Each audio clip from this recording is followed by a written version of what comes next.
Olá pessoal, tudo bem com vocês? Nesse vídeo eu queria apresentar para vocês um argumento terraplanista, porque eu assisti esse vídeo e eu fiquei tipo assim, como é que pode um geofísico apresentar um argumento desse, né? E isso é problemático porque de várias formas, várias pessoas começam a acreditar na ciência, dar algum crédito a ela e a ciência começa a ganhar um poder que ela não tem, né? Eu estou cursando uma disciplina de filosofia na pós-graduação e assim, não só os pseudocientistas como um terraplanista, mas cientistas mesmo acabam confundindo o poder que a ciência tem, né? O local específico da ciência na sociedade. E isso acontece muitas vezes porque pessoas como ele, né, que fazem um desserviço ao conhecimento humano, apresentam, né? E aí aquelas pessoas que têm um pouquinho mais de conhecimento ganham muito mais poder do que deveria. E em virtude disso, eu assisti um vídeo anterior a esse, que era de um professor do ITA, na área de física quântica, ou seja, não é uma pessoa ignorante, né? Mas é uma pessoa ignorante, não na área dela, né? Mas em outras áreas, ela é totalmente ignorante. E eu também quero apresentar esse vídeo em específico, né? Esse vídeo aqui é um terraplanista conhecido na rede social aí, no YouTube principalmente, mas ele claramente não está sendo honesto, né?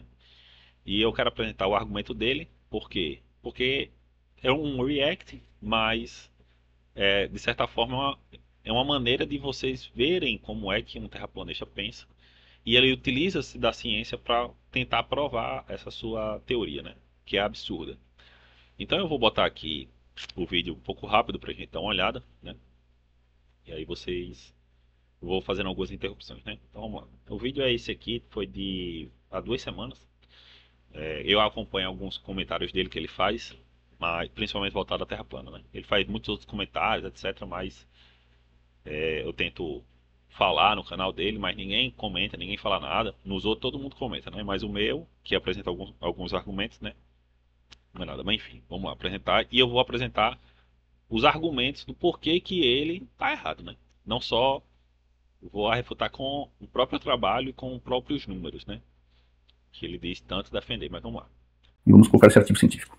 Esse artigo científico, ele é do Boletim da Sociedade Americana de Sismologia, que é a revista científica mais prestigiada na área de sismologia. Para o sismólogo, Nature e Science, é interessante como curiosidade geral, mas para o sismólogo, a melhor revista científica na área de sismologia é o Boletim da Sociedade Americana de Sismologia, onde pessoas do mundo inteiro publicam ali, certo?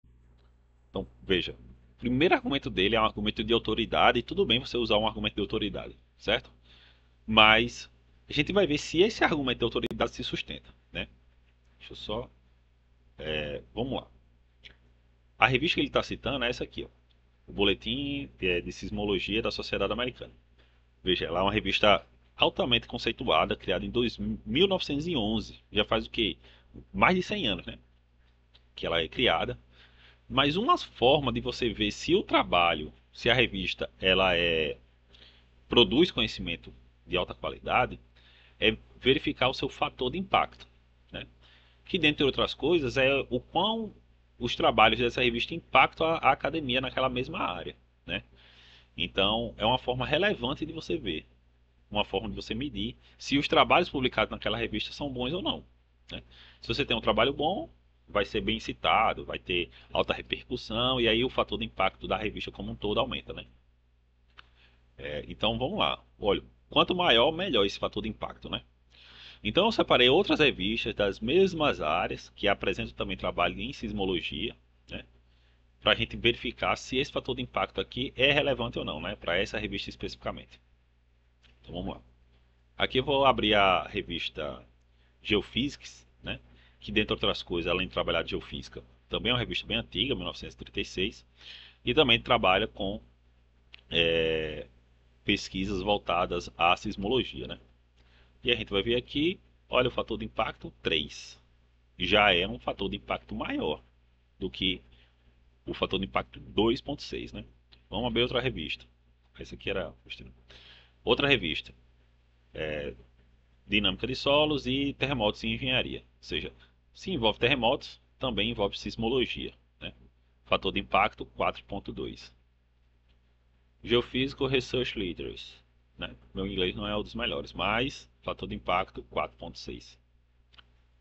E a tão famigerada Nature Geoscience, né? A revista aí altamente impactante, que tem um impacto somente de 15, né? 15.7. E nos últimos 5 anos aí está em torno de 18.9. Olha, se isso aqui, para um sismólogo, que ele apresenta um trabalho de ponta, ele prefere publicar no boletim sismológico da Sociedade Americana, tudo bem. Ele tem o direito dele de fazer o que ele quiser. Mas se ele acha que o trabalho dele tem uma relevância gigantesca para o conhecimento, ele vai querer publicar na Nature. Ele não vai querer publicar no boletim americano de sismologia. Não faz sentido, porque se seu trabalho é bom, você quer publicar na melhor revista. Tá aqui. Querem botar numa revista de impacto 2.6 ou numa revista que tem um impacto de quase 19 nos últimos 5 anos. Ou seja, a revista... Por que a revista Nature tem um fator de impacto muito grande? Porque os seus artigos são extremamente selecionados e só entram os artigos de alto teor de qualidade. Ou seja, que passa por uma rigorosa revisão. Então essa é uma forma de você verificar se a revista é séria ou não. É o fator de impacto dela. Uma das formas, né? Então, o argumento que ele já começa já é falho. Aí a gente começa por aí. Mas vamos lá. São revistas dessa grossura, assim, ó, né? Tudo bem. Então, revista de grossura nenhuma, eu posso imprimir um bocado de página ali e também fazer uma revista amanhã com 500 volumes também. Isso não implica em nada, né? Mas tudo bem, vamos lá. Então, a gente está aqui neste... Deixa eu já clicar aqui. Vocês estão vendo aqui. Aqui está o nome do artigo, né? Modelo de velocidade sísmica tridimensional para os sedimentos inconsolidados do Mississippi, utilizando medidas de ruído ambiental. HV. HV significa horizontal, componente horizontal de valor vertical, certo? Pois bem, isso aqui é um método muito conhecido, não tem segredo. Então, a variação da frequência de ressonância de um lugar permite a gente determinar a espessura da bacia sedimentar. E o cara faz um trabalho excelente. Ele vai aqui, ó, tá vendo aqui tem vários estados, ó, Missouri, Arkansas, Illinois, Kentucky. Então vamos lá, antes dele começar a apresentar o artigo, eu peguei o artigo aqui e baixei ele também, né? Então a gente tá baixado aqui o artigo, né? É o mesmo artigo que ele tá lá. Beleza, vamos ver o que é que ele fala, né? Tennessee, Alabama, Mississippi. E ele vai fazer várias medidas e ele vai determinar a espessura dessa bacia sedimentar com sucesso. E vamos chegar então no resultado final, que é isto aqui. Vocês estão vendo aqui, ó. Aqui a bacia está mais profunda, 1000 metros de profundidade. Aqui a bacia está mais rasa, certo? Então, na verdade, aqui também está mais profunda, mas aqui tem a ver com a velocidade da onda S, esse azulzinho. Aí tudo bem. Então, isso aqui é a bacia sedimentar desenhada nesse trabalho científico. Excelente, ok? Muito legal. Tá bom, só que esse trabalho científico ele vai um pouco além. Ele vai um pouco além. Ele vai vir aqui e ele vai mostrar essa bacia. Olha só, ele faz um perfil aqui, tá vendo? Perfil A até a linha. Todo mundo percebeu? Então, o que é esse perfil A linha? Vamos lá. É um corte, tá? Você pega a bacia sedimentar e faz um corte. E esse corte ele vai ser plotado. Vocês estão vendo aqui essa figurinha? Eu vou aumentar ela para vocês verem essa figurinha aqui bem. E depois eu vou colocar ela de outra forma aqui para vocês, tá? Então vamos lá. Vocês estão vendo aqui, ó. Vamos lá. Agora aquele momento que os professores universitários ficam nervosos, porque eles vão Vamos ver se eu vou ficar nervoso, né? ficar... Vamos lá. Vocês estão vendo aqui essa bacia sedimentar. Conforme você vai entrando dentro da bacia, ela vai ficando mais profunda. Aqui em cima tem sedimentos. Essa bacia está cheia de sedimento, de rochas sedimentares, sedimento. Beleza. Você anda aqui em cima, certo? Mas aqui estão mostrando a topografia do embasamento, certo? O fundo da bacia. Tá bom. E o que ele coloca aqui em cima? Ó? Flat Earth Basin Profile, ou seja, esse é o desenho da bacia considerando um modelo de terra plana, ok? Se você... Isso não é necessariamente considerando um modelo de terra plana. Não é isso que está apresentado, certo? O que o autor está querendo dizer é que se a gente exagera somente essa região, basicamente a Terra é plana. E a gente vai ver o porquê. Se for considerar o modelo, que tá aqui, ó, o modelo esférico, tá vendo aqui, ó?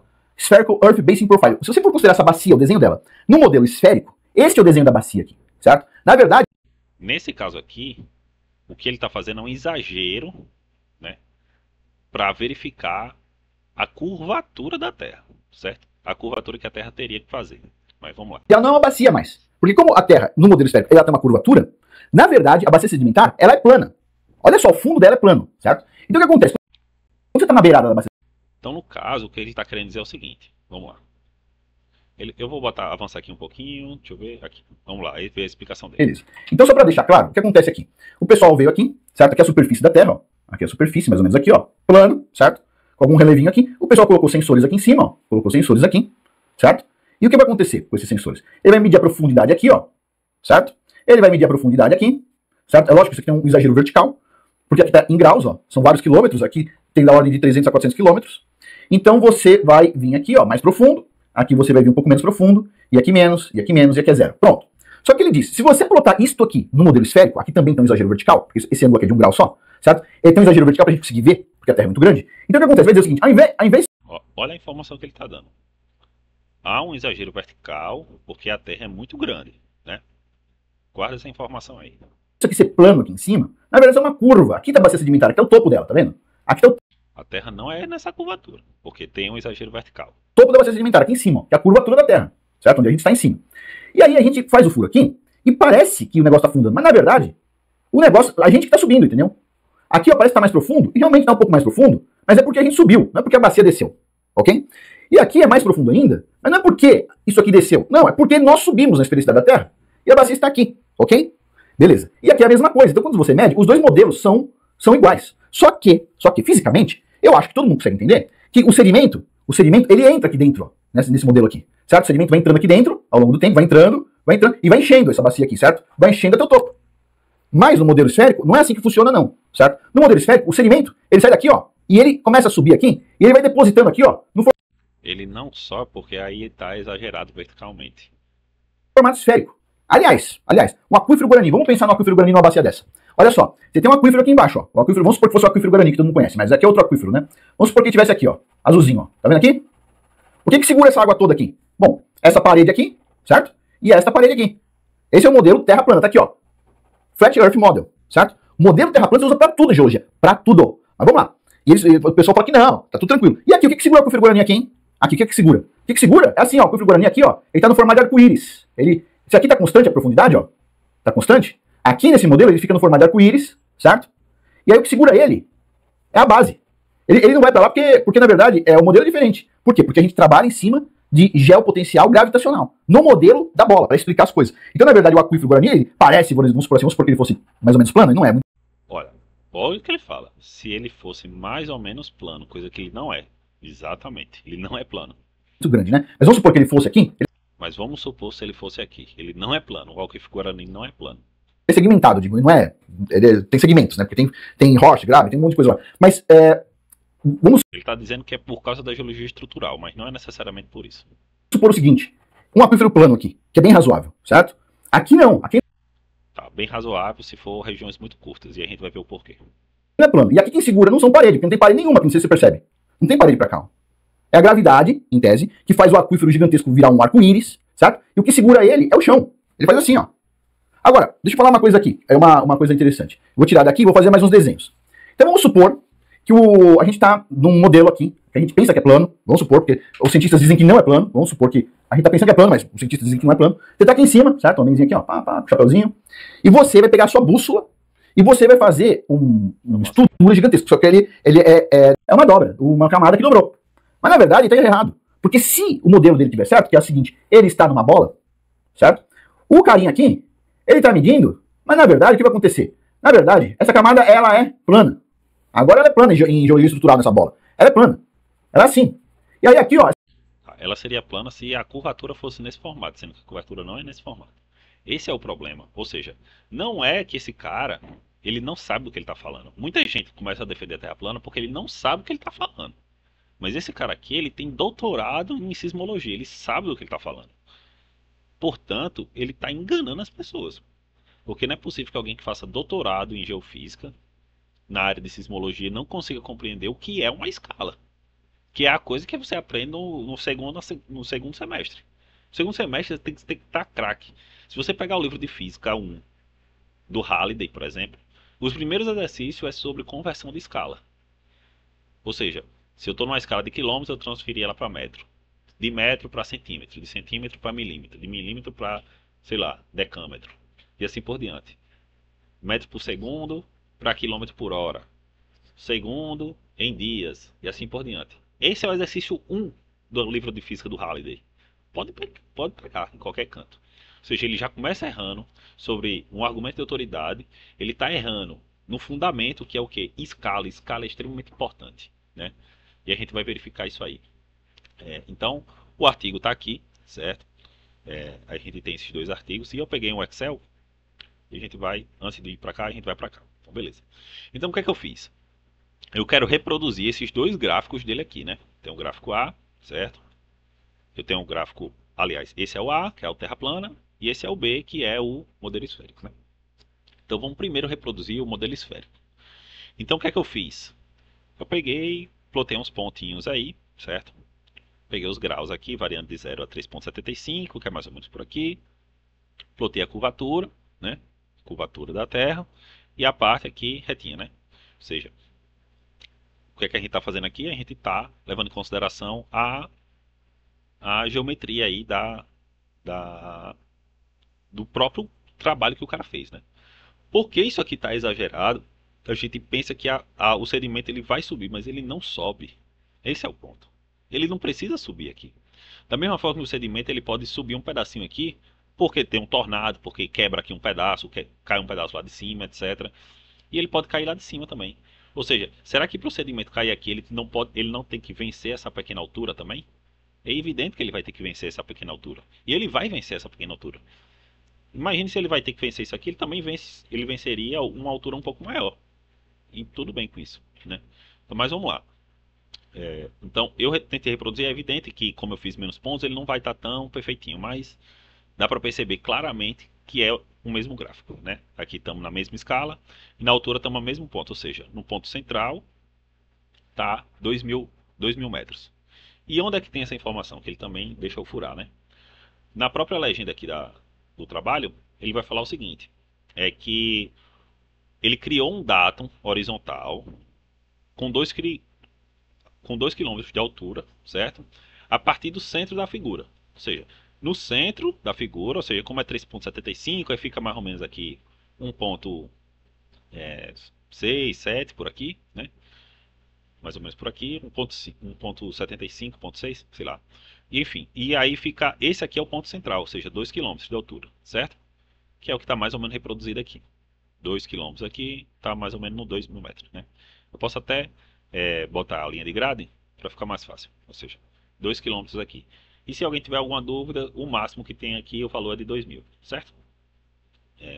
E aqui está a medida do valor da... essa aqui é a linha tracejada, aqui é a curvatura, e essa aqui é o valor medido no feito lá, né? Enfim. Então, o que seria a profundidade? Seria a diferença. Ó, a profundidade aqui é a diferença entre o valor medido e a curvatura, certo? Então a gente vai plotar esse gráfico aí, certo? Eu vou criar uma cópia desse aqui, só para facilitar a nossa vida. Deixa eu facilitar aqui a nossa vida. A gente fazer ao vivo, né? Vou selecionar dados, vamos apagar esses dados aqui. Vamos adicionar o valor de x vai ser esse valor aqui.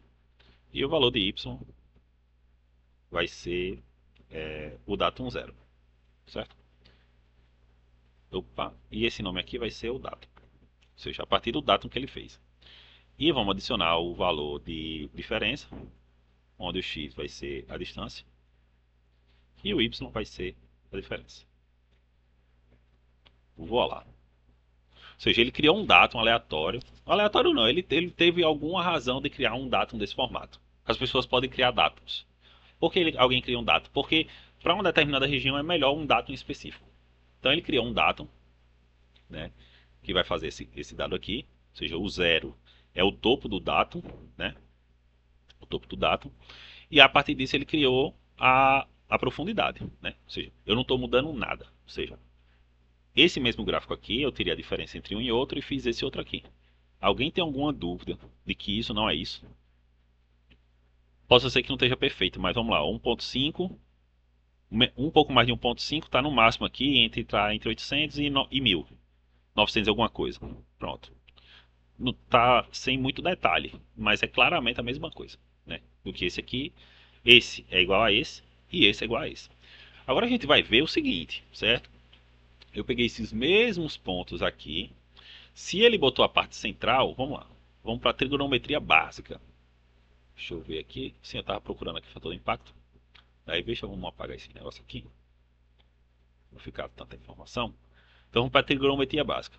A Terra é uma esfera, um círculo, né? Uma esfera, no caso, se a gente faz uma seção transversal, a gente vai ter um círculo perfeito. Perfeito, beleza. Claro, vai ter as questões de borda, etc. Mas vamos supor que a gente tem um círculo perfeito. Então, se ele botou o datum no zero, é aqui no 90 graus, para facilitar, né? Ou seja, esse aqui é o ponto central. Então, a gente vai fazer a mesma coisa, só que a gente vai plotar agora na escala da Terra, né? Vamos fazer esse mesmo gráfico aqui na escala da Terra e a gente vai tentar observar essa variação. Então, vamos lá. Então, eu peguei aqui do valor de 0 graus, certo? De 0 graus até 180, ou seja, a semicircunferência aqui, da parte de cima. E o centro, onde estaria o 90, seria justamente aquela parte central. Eu acabei errando aqui a diferença. O centro ficou 1,75, mas vai variar pouca coisa, certo? Eu poderia até corrigir, mas eu não vou corrigir, porque a diferença aqui é de 0,25 graus, certo? Então, como é que a gente faz aqui o cálculo, né? Para a gente botar no raio, a distância no eixo X, né? Vai ser quem? Vai ser o, o raio da Terra em metros, para a gente deixar em metros, certo? Porque o eixo Y está em metros. Vamos verificar aqui, ó. Aqui está em metros, aqui está em metros, aqui está em metros, aqui está em graus. Esse é o problema. Ou seja, a escala está diferente. E a gente vai verificar o porquê que está diferente. Vamos lá. Então vamos ter que transferir tudo isso aqui para metros, certo? Então como é que a gente faz aqui?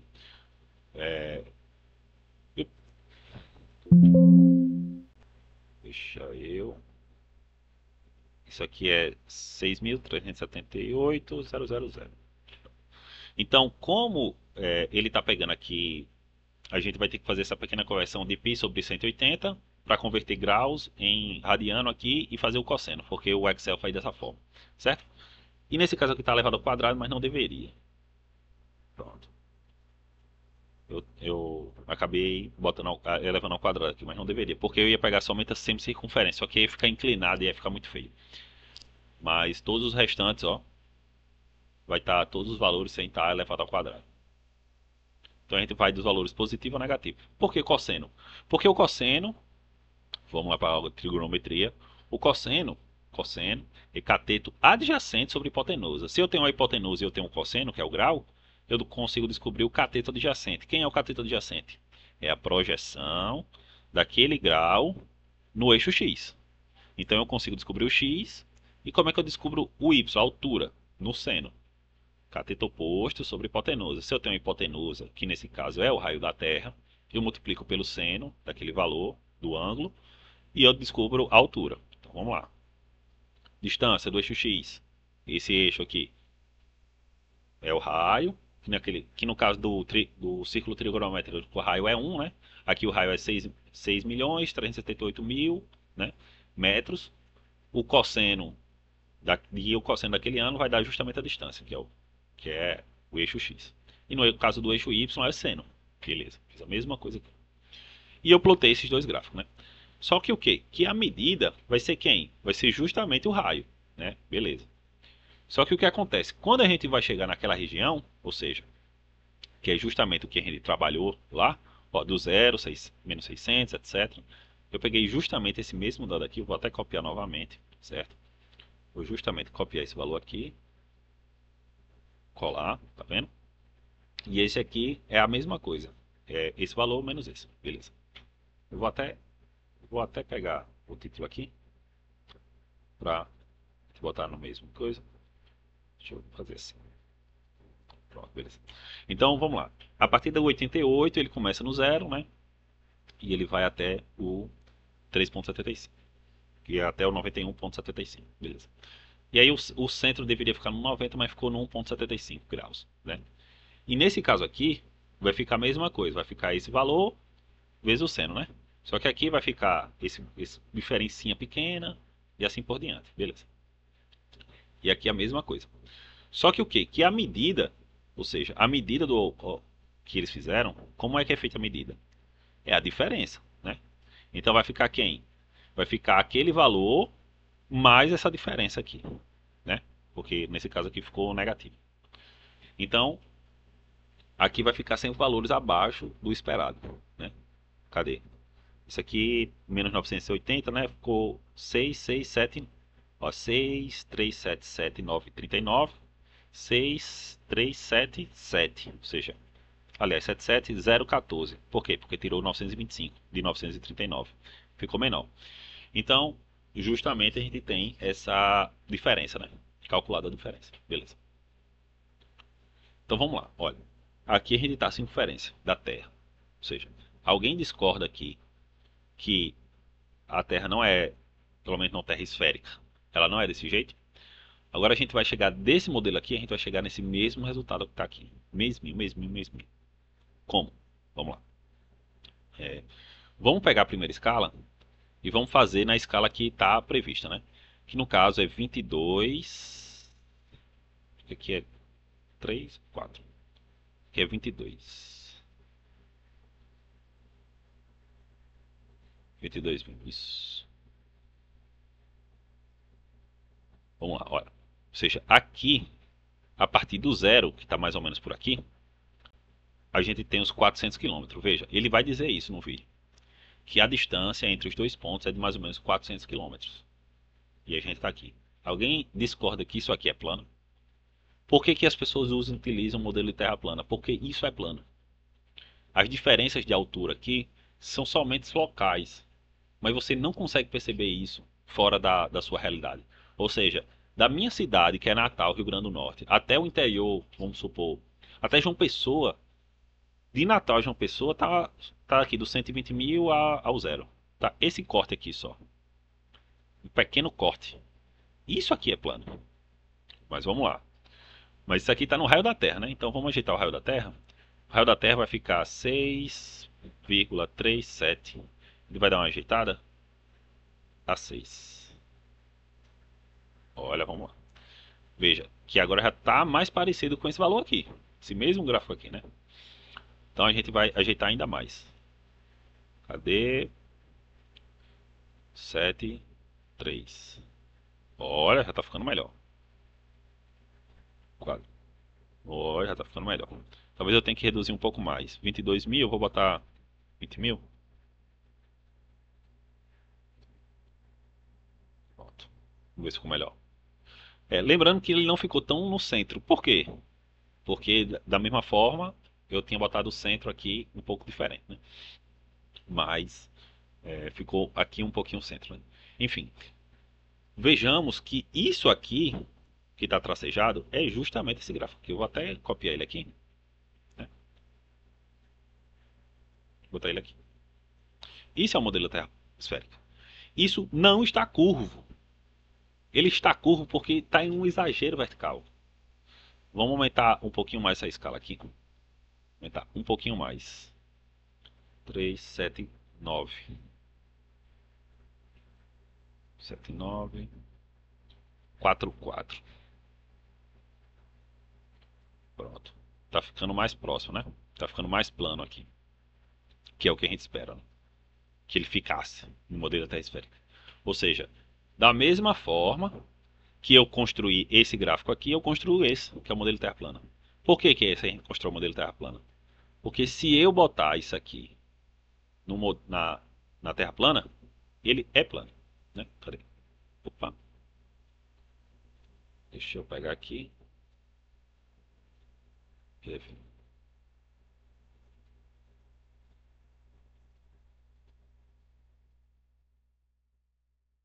que aconteceu aqui? O meu bugou aqui, não foi?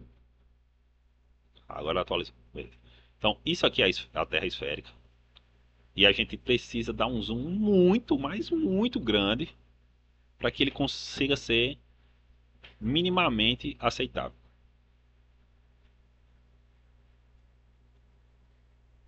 De 20 mil a 20 mil. Vou botar menos 25 mil aqui. Aqui. Quem não vai dizer que isso aqui não é plano? E esse é outro aqui, a gente vai botar quanto? 6,3744 e assista. Ah, é porque é 22 mil, né? 220 mil. Deixa eu botar um zero mais aqui. Pronto. Ou seja, isso aqui a gente fez a mesma coisa, a gente fez aqui manualmente para a Terra plana. Por quê? Porque isso aqui é plano, basicamente. a areia, o sedimento, seja lá o que for, ele não está entrando aqui. Ele não precisa subir isso aqui. Isso aqui está plano para ele. Isso aqui não é nada de diferença. É a própria topografia que vai determinar se isso aqui é alto ou baixo. E por que que essas informações são relevantes? Porque estruturalmente você pode ter informações relevantes. Porque, por exemplo, imagine que a Terra aqui. Cadê? Opa, abriu. Imagine que a Terra está nesse formato aqui. Deixa eu redefinir aqui. Redefinir isso também. Deixa eu atualizar, ele demora um pouquinho a atualizar. Pronto, beleza. Vem que você está aqui e aqui tem sei lá, uma subsidência térmica. Isso aqui vai descer tudo de uma vez. Só que ele desce de uma vez, vamos supor que tivesse um. Deixa eu pegar um. Será que eu consigo desenhar alguma coisa aqui? Não sei. Eu abro o Paint aqui. Vamos ver aqui. Pensa o seguinte. Pensa que eu estou aqui na esfera, certo? E aqui eu tenho, sei lá, uma subsidência. Tem uma falha. Vou pegar um circunferência aqui. E eu tenho uma falha geológica aqui. Uma falha. E isso faz com que todo esse terreno aqui, então vamos supor que é uma falha assim. Vamos supor que todo esse terreno aqui desça retamente. Aí a gente vai fazer o seguinte. Se a gente der um zoom bem grande aqui, o que é que vai acontecer? A Terra é como se a Terra ficasse plana. E esse lado aqui, ele descesse mais do que o outro. Por que isso acontece? Porque, na verdade, teve uma subsidência aqui. Aqui é que desceu. Só que quando desce aqui, esse lado desceu mais. E esse lado desceu menos. E esse aqui desceu menos ainda. E esse lado aqui mal desceu. Ou seja, estruturalmente, a gente consegue ver algumas feições específicas. Mas basicamente tudo isso aqui desceu na modelo da Terra plana, na Terra esférica. Isso aqui foi só um traço. Só que é um traço reto numa Terra esférica. Que é basicamente uma junção diferente. Então você consegue ter estruturas diferentes. E aí eu peguei algumas bacias aqui. Bacia do Paraná, vejamos. A bacia do Paraná é muito semelhante àquela. Né? Por que isso aqui é plano? Porque isso aqui está 100 quilômetros. Isso aqui não é nada. Então a gente vai botar na Terra plana, porque é mais fácil de botar, mais fácil de visualizar. Né? Bacia do Paraná. Vamos pegar a Bacia do Paraná. Cadê? Ele está tendo um sorriguimento.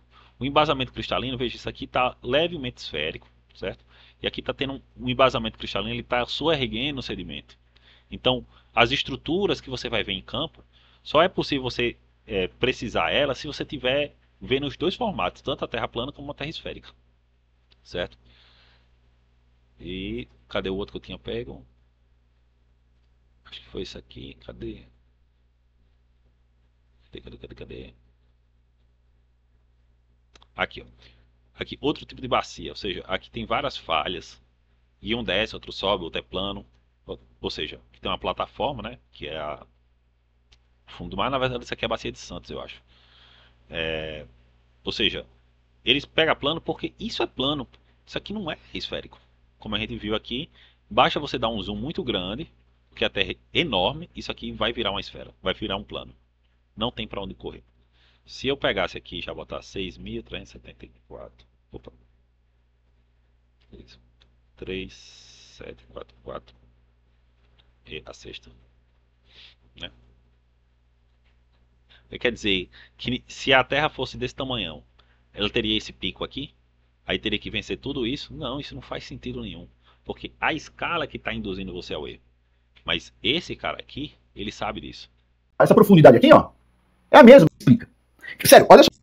O que ele vai induzir nesse vídeo é que você pense que o cara lá, o cara que escreveu esse artigo, ele não tá dialogando com gente idiota. Ele sabe que ele está dialogando. Só que vem um imbecil desse aqui e acredita que a Terra, porque ele exagerou verticalmente aqui, ele acredita que isso aqui tem um caroço. Não é assim que funciona. Né? Se esse cara ele entra aqui nessa bacia com 1 grau, isso aqui para ele, tudo isso aqui é plano. Ele não está vendo diferença de profundidade. Por quê? Porque ele é tão pequeno, a gente é tão pequeno, a gente tem 2 metros de altura, por exemplo, e 30 centímetros de largura. qualquer coisa que a gente pisar é plano dentro dessa bacia aqui. Qualquer coisa que a gente pisar é plano. Você não vai conseguir ver diferença nenhuma aqui dentro. Mas não. Mas quando você aumenta a escala, você já começa a ver uma coisa. Se você aumentar a escala ainda mais, você não vai ver diferença nenhuma. Então, para tentar visualizar melhor, você pode botar tanto no modelo terra esférica como no modelo terra plana. Então, basicamente, no modelo terra plana, tudo isso aqui subsidiu, né? E o sedimento foi entrando aqui. Tudo bem, tudo certo, né? Porque no final das contas, isso aqui e isso aqui é a mesma coisa, né? Só que para isso representar a Terra inteira, todo um sistema inteiro de problema vai ter que acontecer, né? Que ele não vai explicar aqui, e esse artigo claramente não está dizendo isso. Mas o que? Ele pegou uma revista que não é tão bem conceituada assim, né? Talvez a pessoa que fosse fazer a revisão desse artigo pedisse para que, quer dizer, na verdade não é nem cogitado. A pessoa faça uma legenda um pouco melhor dizendo, não, a Terra plana é só um modelo, etc. Mas veja, ele diz, ó, o VE é um exagero vertical. Aqui está 48 vezes, isso aqui está 48 vezes mais exagerado verticalmente. Vamos só fazer aqui. Cadê? Dados aqui. Se isso aqui está exagerado verticalmente 48 vezes, então vamos lá, vamos fazer o cálculo aqui. Podia ter feito direto lá, né? 48 vezes 2.500, né? Que é o valor que está lá. Então vamos lá, vamos botar 120 mil aqui na escala. Vamos ver se realmente menos 120 mil e aqui 120 mil. Agora me diga aí se isso aqui não é plano ou não é plano. O sedimento ele precisa vencer toda essa altura aqui? Não, ele está vindo aqui e aqui está um pouquinho mais baixo, ele vai sedimentando normalmente, naturalmente. E aí ele vai criar um sedimento que vai acompanhar a gravidade da Terra nesse modelo georreferencial, né? Isso aqui está mais baixo. Só que aqui, como está um exagero, né? Parece que isso aqui está mais baixo, mas na verdade, aliás, que isso aqui está um caroço, mas isso aqui não existe. Aqui, ó, eu peguei o mesmo gráfico, e só alterei a escala de acordo com o valor que o próprio autor botou, 48 vezes. Se eu pegar isso aqui e botar 212, vamos ver se a gente consegue ver alguma coisa, né? Vamos lá, 200 vezes 212. 42.400. Então, o eixo de cima é 42.400. 42.400. E o de baixo, que era 1.000, 212 mil. Você consegue ver alguma diferença? Se o autor tivesse botado nessa escala aqui, você conseguiria ver alguma diferença? Você não consegue ver diferença nenhuma.